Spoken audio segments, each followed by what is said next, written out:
할렐루야. 오늘 함께 은혜 받으실 말씀 레위기서 23장 9절로부터 14절까지 말씀을 제가 봉독하겠습니다. 여호와께서 모세에게 말씀하여 이르시되 이스라엘 자손에게 말하여 이르라. 너희는 내가 너희에게 주는 땅에 들어가서 너희의 곡물을 거둘 때에 너희의 곡물의 첫 이삭 한 단을 제사장에게로 가져갈 것이요 제사장은 너희를 위하여 그 단을 여호와 앞에 기쁘게 받으심이 되도록 흔들되 안식일 이튿날에 흔들 것이며 너희가 그 단을 흔드는 날에 1년 되고 흠없는 숫 양을 여호와께 번제로 드리고 그 소제로는 기름 섞은 고운 가루 10분의 2 에바를 여호와께 드려 화제로 삼아 향기로운 냄새가 되게 하고 전제로는 포도주 4분의 1 흰을 쓸 것이며 너희는 너희 하나님께 예물을 가져오는 그날까지 떡이든지 볶은 곡식이든지 생이삭이든지 먹지 말지니 이는 너희가 거주하는 각처에서 대대로 지킬 영원한 규례니라. 아멘. 지난주부터 이스라엘 절기에 대하여서 하나씩 살펴보고 있습니다.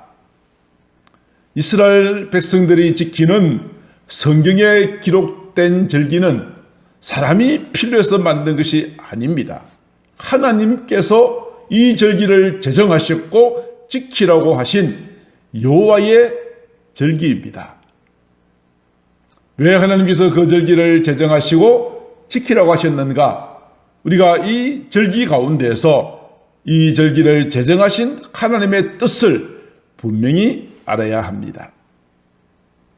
이스라엘의 절기를 지난주에 말씀을 드렸습니다만 먼저 말씀드리기 전에 이스라엘에서 사용하는 칼렌다, 유대인들이 쓰는 유대력과 또 이 유대력 가운데 이스라엘 민족들에게 레위기서 23장에 지키라고 하신 7가지의 절기가 어떤 것들이 있는지를 보도록 하겠습니다. 저희들은 1월달부터 지금 12월달까지 지금 저희들은 10월달을 맞이하고 있죠. 그러나 유대인들의 첫 달은 저희들의 달력과는 좀 다르다고 말씀을 드렸습니다. 저희들로 친다면 약 4월에 해당되는 니산월, 이것을 그 해의 첫 달로 하나님께서 삼으라고 하셨습니다. 왜 이때를 첫 달로 삼으시려고 하셨는가 하면 이스라엘 민족을 애굽 땅에서 구원하여 낸 유월절을 이 절기에 있게 하였으므로 하나님의 해방과 구원의 그날을 기념하는 의미로 유대인들은 우리로 친다면 약 3, 4월에 해당되는 니산월을 그들의 첫째 달로 치고 있습니다. 그래서 이스라엘 백성들이 지키는 이 절기 가운데 7가지 절기가 있는데 먼저 니산월에는 유월절이 당연히 포함되어 있고요. 유월절은 14일 저녁부터 니산월 14일 저녁이 유월절이요. 그 다음에 이어서 15일부터 일주일 동안이 무교절이요. 일주일 동안 무교절 가운데 안식일이 있겠죠. 그래서 안식일 다음 날을 초실절로 지키도록 그렇게 하였습니다. 그리고 시반월이 있습니다. 시반월에는 초실절로부터 50일째 되던 날을 시반월이라고 오순절이라고 합니다. 이것이 시반월에 포함이 되어져 있습니다. 그리고 티슈레이월이 있습니다. 티슈레이월은 1일을 나팔절, 10일은 속죄일, 그리고 15일부터 일주일 동안 초막절을 지킵니다. 이와 같은 7개의 절기가 레위기서 23장에 기록되어져 있고요. 이 절기의 이름을 기억하는 방법을 지난주에 알려드렸죠. 각 절기의 머리 글자를 가지고 유무초, 오나속초, 유무초, 오나속초 이 7가지의 절기를 제정하셨던 것입니다. 하나님께서 이 모든 절기를 우리에게 알려주시면서 절기를 언제 지켜야 되고 어떻게 지켜야 되는가, 절기 그 자체가 중요한 것이 아니라 이 절기 속에 포함되어져 있는 소중한 진리가 있다는 것입니다. 사도 바울은 골로새서에서 절기, 초하룻날, 안식일 이런 모든 것들은 장래일을 보여주는 그림자에 지나지 않는다. 그러나 실체가 있다. 이것은 그림자요. 절기는 그림자일 뿐이요. 실체가 있으니 그 실체는 무엇이라고 말씀하였느냐 하면 그리스도의 것이다. 이 모든 절기 속에 절기 자체는 그림자요. 실제는 예수 그리스도다. 그렇게 사도 바울은 말한 바가 있습니다. 저희가 지난 주일날 유월절을 살펴보았습니다. 유월절은 예수 그리스도의 십자가를 나타내는 절기다. 유월절 절기는 그림자요, 예수님의 십자가가 실체다. 그렇게 말씀을 드렸습니다. 유월절은 히브리어로 페사흐라고 합니다. 이 페사흐는 뛰어넘는다, 넘어간다 라는 뜻을 가지고 있습니다. 도대체 무엇을 뛰어넘는다는 것일까요? 이스라엘 민족이 애굽에 종살이하고 있을 때 하나님께서 모세를 통하여 이스라엘 민족을 구원하시려고 모세를 보내셨습니다. 여러 차례 재앙을 내렸지만 꼼짝도 하지 않으니까 하나님께서 바로를 꺾으시려고 마지막 아주 무서운 재앙을 말씀하셨습니다. 모든 집에 태어난 사람이든 동물이든 첫 번째 태어난 장자가 죽게 되는 그런 무서운 죽음의 재앙이 내릴 것을 말씀하셨습니다. 그러면서 이 죽음의 재앙을 면할 수 있는 한 가지 방법을 모세를 통하여 말씀하여 주셨는데, 그것은 흠이었고 1년 된 숫양을 잡아서, 그 양을 잡아서, 그것도 열나흘날 니산월 14일날 저녁에 잡아서 그 피를, 어린 양의 피를 집에 좌우 문설주와 임방에 발라라. 그렇게 이야기하였습니다. 그러면 하나님께서 어떻게 하실 것이냐? 그날 밤에 죽음의 재앙이 내려왔을 때 그 집에 좌우 설주와 임방에 어린 양의 피가 있다면 하나님께서 그 죽음의 재앙을 건너 뛰어넘어가게 될 것이다. 그렇게 말씀하신 것이었습니다. 뛰어넘어간다. 이것이 페사흐 유월절 의미입니다. 드디어 죽음의 사자가 애굽 온 전역을 덮었습니다. 죽음의 사자는 애굽 사람들의 모든 집에 사람과 동물의 첫 번째 난 것들마다 다 죽었습니다. 집집마다 사랑하는 아들의 죽음을 슬퍼하는 통곡의 소리가 온 애굽 땅에 울려 퍼졌습니다. 그 죽음의 재앙은 애굽의 바로 왕도 예외가 아니여 바로 왕의 아들도 죽었습니다.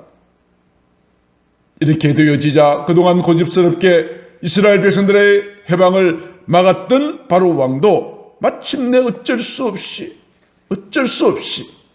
이스라엘 민족을 내어보내지 않으면 안 될 지경에 이르게 되어졌던 것입니다.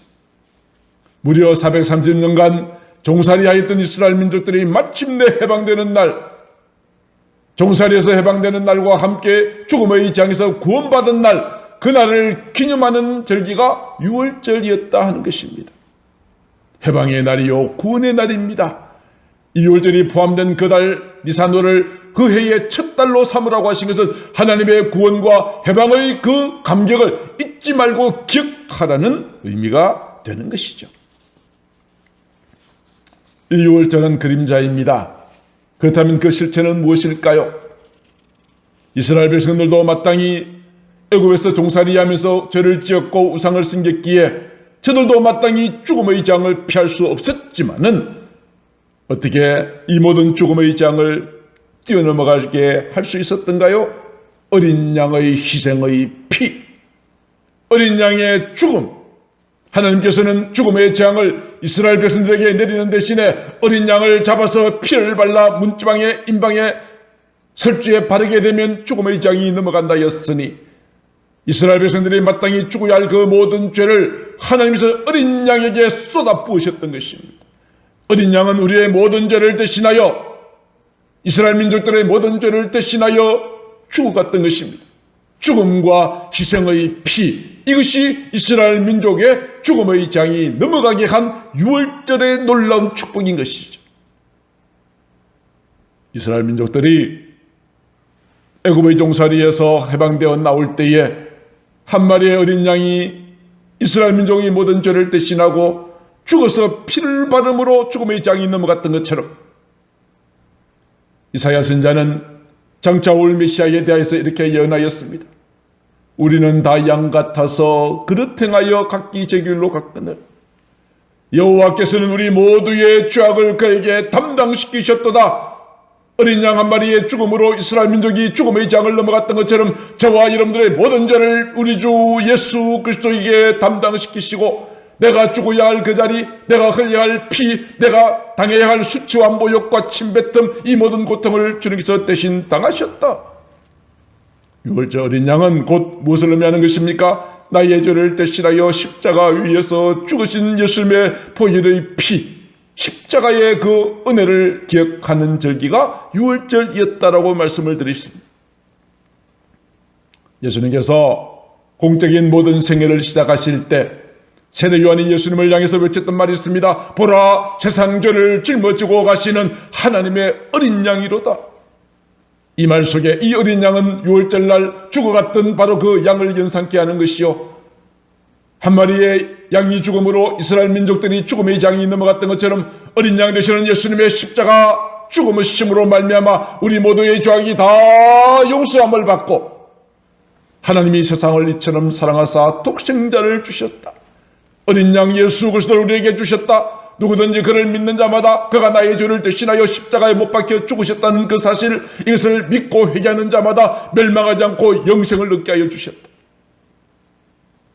유월절의 의미는 이와 같이 우리를 위하여 십자가에 못 박혀 죽으신 예수님의 그 십자가 희생과 우리를 사랑하사 독생자를 아낌없이 보내주신 하나님 아버지의 그 은혜를 깨닫는 절기가 유월절이었다는 것입니다. 그 예수님을 믿는 자에게는 놀라운 축복이 있습니다. 영접하는 자, 곧 그 이름을 믿는 자들에게는 하나님의 자녀가 되는 권세를 주셨다는 것입니다. 하나님은 우리의 아버지가 되십니다. 하나님의 자녀라고 하는 이 권세는 마귀의 모든 권능을 제어할 수 있는 놀라운 능력입니다. 우리 아버지 하나님 앞에 자녀가 되었으니 아버지라고 부르면 주님께서 응답하시고, 내가 연약할 때 주께서 나를 붙들어 주시고 내게 무엇인가 필요할 때 공급해 주시는 하나님을 경험할 수 있는 놀라운 축복이 유월절 어린 양 되시는 예수 그리스도의 십자가 보혈의 은혜로 말미암아 우리에게 주어진 것임을 기억하라. 이것이 유월절이라는 것입니다. 우리는 예수님을 믿음으로 하나님의 자녀가 되었을 뿐 아니라 새로운 피조물이 되었습니다. 이전 것은 지나갔습니다. 보라, 새 것이 되었도다. 주님을 영접한 순간부터 여러분들에게는 새로운 인생의 출발이 시작되어지는 것입니다. 이제 우리의 시민권은 이 땅에 있는 것이 아니라 하늘나라에 있습니다. 오늘 우리의 가는 걸음걸음마다 주님께서 도우시고 보호하시는 놀라운 은혜가 오늘 이 시간부터 저와 여러분들에게 있게 되어지는 것입니다. 주님의 십자가 죽으심을 믿는 저와 여러분들에게. 이런 의미로 유월절의 그 의미는 예수님께서 나를 위하여 흘리신 십자가의 보혈의 피를 생각할 수밖에 없게 하는 것이죠. 유월절이 니산월 14일 저녁에 일어난다 그랬습니다. 그러면 그 다음 날부터 일주일 동안 누룩을 넣지 않는 떡을 먹는 절기, 무교병을 먹는 절기가 일주일 동안 계속됩니다. 무교절은 예수님은 우리에게 생명의 떡이 되신다 하는 의미를 가지고 있습니다. 자, 달력을 보도록 하겠습니다. 이게 니산월이라고 칩시다. 이스라엘 민족은 안식일이 토요일입니다. 토요일이 안식일입니다. 우리는 주일날 쉬지만은 저들에게 빨간 달력은 토요일입니다. 토요일은 이스라엘 땅에 가면 모든 상점이 다 문을 닫습니다. 그는 물건을 살 수도 없고 그렇습니다. 자, 14일 날 저녁이 유월절이라고 하였죠? 그래, 14일 날 저녁이 목요일이라고 칩시다. 예수님께서는 14일 날 저녁에 예수님의 제자들과 함께 최후의 만찬을 나누셨습니다. 떡을 주시고 잔을 주시고 발을 씻기시고 이 모든 일들이 14일 날 유월절 저녁에 일어났던 사건입니다. 유월절 만찬을 마치시고 그리고 홀로 기도하러 올라가셨다가 원수들에게 붙잡히셨죠. 자, 절기로 친다면 14일 날 니산월 14일 저녁이 유월절이요, 그때로부터 15일부터 21일까지가 무교절에 해당이 됩니다. 유월절과 무교절은 같이 붙어 있다. 14일 저녁부터 21일까지 니산월 달력으로 그렇다 하는 이야기입니다. 이 무교절 기간 중에는 이스라엘 백성들은 누룩을 넣지 않는 떡을 먹게 했습니다. 그래서 무교병이라고 하죠. 누룩이 없는 떡을 먹었다. 왜 무교절 기간 중에 누룩을 넣지 않는 떡을 먹으라고 하였을까요? 맛도 없고 딱딱하고 그런 거친 음식을. 성경에 보면 누룩이라고 하는 것은 죄라든지 잘못된 교훈과 같은 부정적인 의미로 쓰여집니다. 왜? 누룩이라는 것이 본체, 그 모든 체질을 썩게 부패하게 만드는 성격이 있기 때문이죠. 이러한 누룩이 없는 떡, 이것이 의미하는 것은 무엇입니까? 첫 번째로 예수님께는 죄가 없으시다는 것이죠. 예수님이 생명의 떡이신데 누룩이 없어요. 죄가 없으신 분이라는 것입니다. 요한일서 3장 5절에 말하고 있죠. 그에게는 죄가 없느니라. 사람이 자기가 죄를 지으면 죄값으로 죽어야 되고 죄값으로 벌을 받아야 하는데 예수님께서는 아무 죄가 없다고 말씀하셨습니다. 그럼에도 불구하고 그분은 십자가에 달려서 죽으셨습니다. 이사야 선지자는 이렇게 말하였죠. 죄 없으신 예수께서 우리의 허물 때문에 찔리셨고 우리의 죄악 때문에 상하셨고 우리에게 평안을 주시려고 징계를 받으셨고 우리에게 나음을 주시려고 채찍에 맞았다. 자신의 죄가 아니라 우리를 위하여서 찔리고 상하시고 징계받고 채찍에 맞으셨다는 사실을 이사야 선지자가 말한 것처럼 누룩이 없는 떡, 생명의 떡 되시는 예수님께는 죄가 전혀 없으신 분이라는 것을 우리에게 보여주고 있습니다. 예수님께서는 두 번째로 누룩을 넣지 않은 떡의 의미가 무엇입니까? 예수님은 우리에게 생명의 떡이 되신다는 것입니다. 무교병은 떡이니까요. 빵이니까요. 그러나 이 떡은 세상의 떡과는 다릅니다. 이스라엘 백성들이 광야를 지날 때 만나와 메추라기를 주셨습니다. 그것을 먹고 광야를 지나갔지만 그 먹은 사람들은 다 죽었습니다. 그렇죠? 그러나 생명의 떡 되시는 예수님의 피와 예수님의 살, 예수님의 희생, 그것을 믿고 그것을 내 마음에 영접하는 자에게는 영생의 축복이 있게 되는 것을 말씀하십니다. 요한복음 6장 51절 나는 하늘에서 내려온 살아있는 떡이다. 이건 비유이죠. 사람이 이 떡을 먹으면 영생하게 될 것이다. 내가 줄 떡은 곧 세상의 생명을 위한 내 살이니라. 그렇게 말씀하셨습니다. 나를 위하여서 채찍에 맞으실 때, 못에 박히실 때 예수님의 살 찢기고 뜯겨 나가십니다. 예수님이 우리를 살리시기 위하여서 상하시고 찢기신 주님의 몸, 주님의 그 은혜를 기억하는 절기가 무교절입니다. 예수님께서는 제자들과 함께 마지막 최후의 만찬을 나누실 때 떡을 나누어 주시면서 하신 말씀이 있습니다. 이것을 받아 먹으라. 이것은 내 몸이니라. 이 떡을 먹을 때마다 나를 잊지 말고 기념하라고 말씀하여 주셨습니다. 그러므로 이 무교절 절기 동안 이 절기가 주는 의미가 무엇이라고요? 우리에게 생명의 떡이 되시고 이 떡은 곧 예수님의 몸이니 예수님이 십자가에 못 박혀 찢기신 주님의 몸을 기념하고 기억하라 하는 것입니다. 또 한 가지 누룩을 넣지 않은 떡의 의미는 무엇입니까? 누룩의 그 의미가 무엇이라고요? 죄, 잘못된 교훈을 의미하는 것이라고 말하였습니다. 그런데 누룩이 없어요. 죄가 없단 말입니다. 그래서 묵은 누룩을 버리라고 하는 것입니다. 누룩을 넣지 않은 떡을 먹어라 이 말은 묵은 누룩을 버리라. 이것은 바꿔 말하면 사도 바울의 표현에 의하면 악은 어떤 모양이라도 버리라. 누룩이 죄를 말하는 것이니 악을 말하는 것이니 누룩을 넣지 않는 무교병을 먹으라는 것은 악은 모양이라도 버리라는 것을 우리에게 말씀하여 주고 있습니다. 하나님은 거룩하시니 우리도 거룩해야 하고 하나님의 온전하신 것처럼 우리도 온전해야 하는 중요한 책임이 있음을 이 누룩이 없는 떡을 통하여서 우리에게 교훈하여 주고 있습니다. 이스라엘 백성들은 그동안 애굽에서 살면서 많은 죄를 범하였습니다. 우상숭배도 하였고 애굽의 잘못된 풍습을 버리지 못하고 있었습니다. 그러한 저들에게 누룩이 없는 떡을 먹으라 한 것은 과거의 모든 이전 것들을 다 버리라는 것입니다. 애굽에서의 종살이, 내가 종이라고 하는 그런 생각부터 바꾸라는 것입니다. 바로의 말에 의하여서 죽든지 살든지 하였던 것이 이제는 하나님께서 인도하시는 바들을 따라서 하나님의 말씀대로 가나안 땅을 향하여 가는 하나님 나라의 백성이 되었다는 생각을 바꾸라는 것입니다. 이전 것은 다 버리고 하나님의 거룩한 백성으로서 가나안 땅에 갈 때까지 달려나가야 할 것을 말씀하고 있습니다. 사도 바울은 이 묵은 누룩을 내버리고 누룩이 없는 순전하고 진실한 떡을 먹을 것을 말씀하여 주고 있습니다. 우리가 하나님을 믿었다면 하나님의 자녀답게 그렇게 살아가야 될 줄로 믿습니다.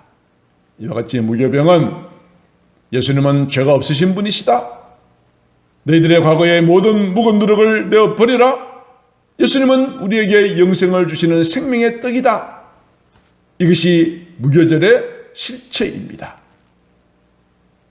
자, 이제 오늘 저희들은 세 번째로 초실절을 살펴보고자 합니다. 초실절입니다. 처음초 열매실, 처음 열매를 드리는 절기라 하는 의미입니다. 다시 한번 달력을 본다면 이렇죠. 14일 날 니산월 14일이 6월절이요. 그 다음 날부터 일주일 동안이 무교절입니다. 자, 그렇다면 초실절은 도대체 언제일까요? 초실절은 무교절 일주일 기간 동안에 안식일이 있으면 안식일 바로 그 다음 날이 무교절이라는 것이죠. 자, 니산월 14일이 목요일이라면 이제 15일부터 무교절이 시작되죠. 무교절이 시작되는 가운데 안식일이 포함되어 있습니다. 며칠 날입니까? 니산월 16일 토요일 날이 안식일입니다. 그러면 무교절 기간 중에 안식일 다음 날이 초실절이라고 하였습니다. 그렇다면 니산월 달력에 의하면 바로 안식일 다음 날이 무슨 요일이 되는 것이죠? 오늘 우리 주일날, 일요일이 되어지는 것이죠.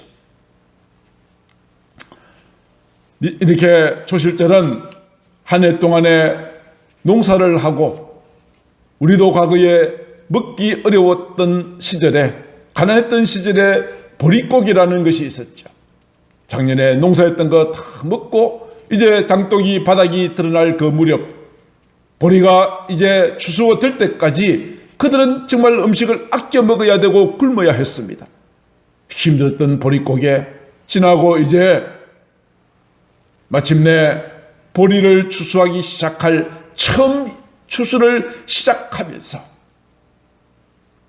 처음으로 거둔 그 이삭을 하나님 앞에 감사함으로 드리며 드리는 절기가 초실절이라는 것입니다. 안식일이 지나고 나면, 무교절 기간 중에 안식일이 지나고 나면 초실절 아침에 이스라엘 백성들은 밭으로 달려나가서 보리밭에 가서 이삭을 베어다가 첫 번째 이삭을 가지고 성전 안으로 들어옵니다. 가지고 들어오면 제사장은 그 첫 번째로 드려지는 그 단을 받아가지고 어떻게 하느냐?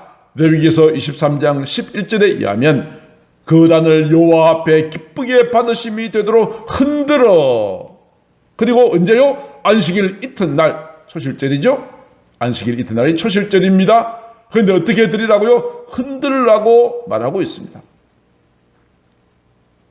구약에 보면 제물을 하나님 앞에 드리는, 제사 드리는 방법이 네 가지가 있습니다. 한 가지는 오늘 나와 있는 것처럼 제물을 받아가지고 위로 이렇게 올렸다가 흔들어서, 위로 상하로 앞뒤로 흔들어서 드리는 방법, 이것이 요제라고 합니다. 위로 올려드렸다가 앞뒤로 흔드는 것이죠. 그러다가 내리는 방법을 요제. 두 번째로는 이렇게 제물을 받아가지고 위로 하나님 앞에 올려드리는 이런 방법이 있습니다. 이것을 거제라고 합니다. 그래서 들어가지고 흔들면 요제요, 흔들지 않고 올렸다가 내리면 거제가 되는 것이고요. 그 다음에 이 제물을 불로 태우면 불화자를 넣어서 화제가 되고요. 그 다음에 포도주나 기름 같은 것을 부어서 드리면 그것을 전제, 이렇게 말합니다. 그래서 제사 드리는 방법은 요제, 거제, 화제, 전제 이 네 가지가 있습니다. 자, 그러면 초실절에 이 첫 이삭은 어떻게 드리라고 하였나요? 흔들어 드리라고 분명히 말했습니다. 그렇다면 어떤 방법이 되죠?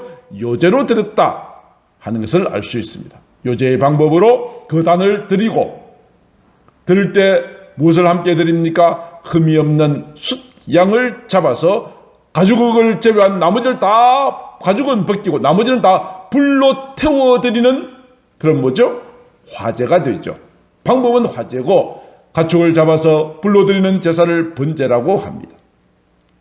그래서 가루를 드리고 번제를 드리고, 그리고 처음에 가지고 온 그 곡식단은 고운 가루로 갈아가지고 그렇게 하나님 앞에 불로 태워드렸습니다. 바로 그 순간에 또 포도주를 부어서 또 전제로도 드렸죠.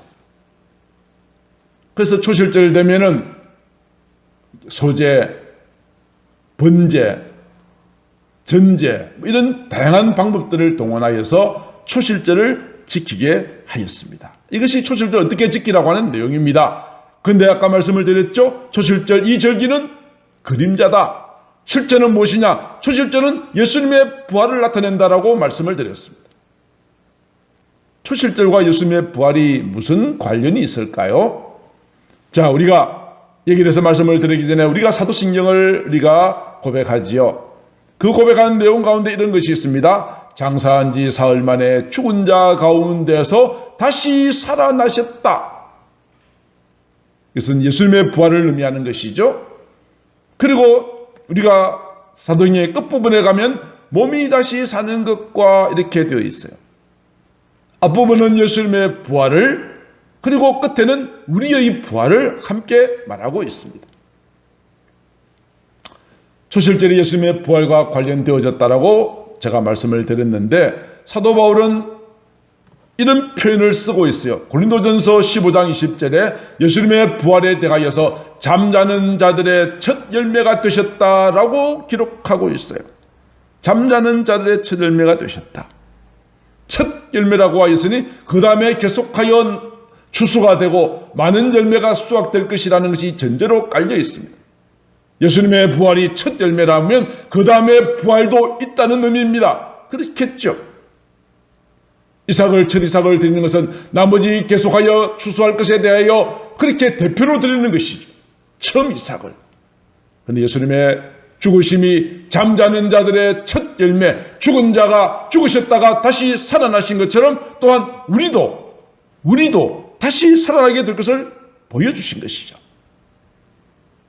고린도전서 15장 23절에 각각 자기 부활의 순서를 말합니다. 가장 먼저 부활하실 분은 이미 첫 열매로 부활하신 그리스도가 되고, 그 다음에 우리 주님이 강림하실, 다시 재림하실 때, 이 땅에 오실 때 그리스도에게 속한 자가 부활하게 될 것이다 라고 말씀하신 것입니다. 자, 다시 달력을 본다면 이렇습니다. 6월절이 지나고 안식일을 지난 그 다음 날이 초실절, 니산월 달력으로 친다면 니산월 17일이 되죠. 분명하죠. 17일 기억하여 놓으십시오. 자, 그런데 예수님의 부활과 관련되어서 다시 한번 보십시다. 14일 날이 6월절이고 6월절 저녁 최후의 만찬을 마치시고 산으로 올라가셨다가 원수들에게 붙잡혀서 십자가에 못 박혀 돌아가신 날이 그 다음 날입니다. 금요일입니다. 그리고 16일은 안식일이죠. 15일 날 돌아가셔서 아리마대 사람 요셉의 무덤 속에 계셨고, 그 무덤 속에서 15일 하루를 지나셨고 16일 안식일을 지나셨고, 그 다음에 그 안식 후 첫날 아침에 주님이 부활하셨거든요. 자, 17일 날이 아까 무슨 절기라고 하였나요? 초실절입니다.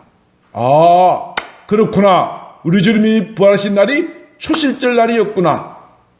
날짜를 보았을 때 우리는 그렇게 바르게 알 수 있는 것 아니겠습니까? 마가복음에 보면 예수님의 무덤을 찾아왔던 세 여인의 이름이 기록되어져 있죠. 막달라 마리아, 야고보의 어머니 마리아, 그리고 살로메입니다.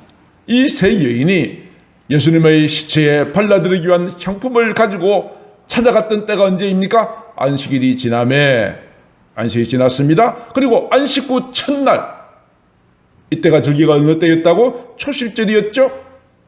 이날 아침 일찍이 해돋을 때에 무덤으로 달려갔더니 놀라운 일이 생겼죠. 무덤문이 열려있고 예수님은 이미 부활하신 것을 저들은 보았던 것입니다. 예수님이 부활하신 것처럼 파신 그날이 바로 초실절이었다는 것입니다. 그러면 초실절은 예수님의 부활을 상징하는 것이다 라는 것을 알 수가 있는 것입니다. 예수님이 부활이 하신 것처럼 잠자는 자들의 첫 열매가 예수님의 부활이므로 또한 우리도 부활하게 될 것이라고 하는 믿음과 소망을 가지게 되어집니다. 예수님께서 요한복음 5장 25절에 말씀하셨습니다. 우리가 다시 살아날 때가 있다. 죽은 자들이 하나님의 아들의 음성을 들을 때가 온다. 언제입니까? 우리 주님이 다시 오시는 그날. 죽었던 사람들이 하나님의 아들의 음성을 듣고 자 신랑이다 모두 다 깨어 일어나라 맞이하라는 음성을 들을 때가 오게 될 텐데 그때 죽은 자들은 다 다시 살아나게 될 것이다 라고 말씀하셨습니다. 우리 주님이 다시 오시는 날, 이 세상 마지막 날 죽었던 자들이 전부 다 그 음성을 듣고 살아나게 될 것이라고 말씀하셨습니다. 사도 바울도 로마서 8장 11절에 말합니다. 예수를 죽은 자 가운데서 살리시니 누가 살리셨나요? 하나님께서 살리셨잖아요. 하나님께서 죄 없으신 예수님을 십자가에 우리의 죄를 대신하여 못 박게 하셨으나 하나님이 다시 살리신 것처럼 너희 죽을 몸도 살리시리라.